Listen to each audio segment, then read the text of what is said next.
kuzolunga, kuzodlula ngizofika isikhathi sokujabula.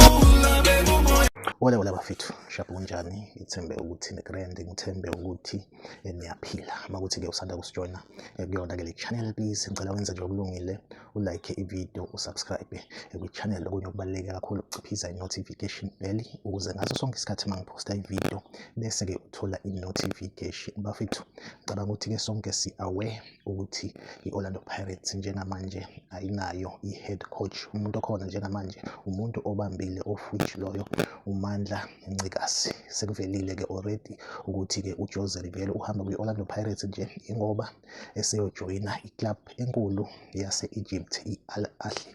Yazi-ke ukuthi-ke abanye benu bayazibuza ukuthi ngabe ukuhamba kwaJose Riveros esuka kwi-Orlando Pirates eya kwi-Al Ahly ngabe i-step esiyaphezulu yini leso? Bafethu, leso i-step esiyaphezulu. Since kwi-Al Ahly uJose Riveros sekuvelile ukuthi imali azoyihola imali enkulu ongayiphinda mhlambe kabili okathathu okanye kawu-4 compare to imali ekade eyihola kwi-Orlando Pirates. South Africa-ke kwi-Betway Premiership ama-salaries abantu awadisclose public, so kuba nalawo ma-estimation nje ukuqagela ukuthi umuntu usuke uhola malini. So ngokombiko kuthiwa uJose Riveros kwi-Orlando Pirates ebehola u-650,000.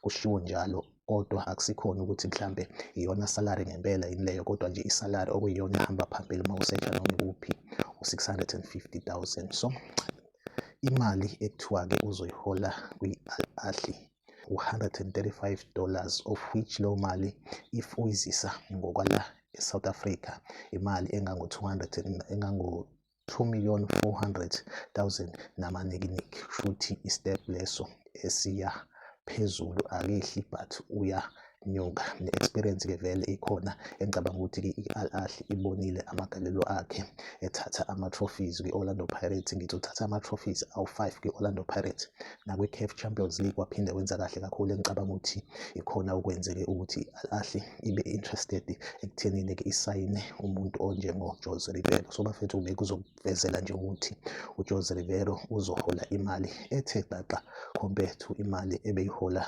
kwi-Orlando Pirates. So bafethu, make sure ukuthi uyayilike ivideo, uyasubscribe kwi-channel, uciphiza i-notification bell. Asiphinde sihlangabezane kwivideo elandelayo.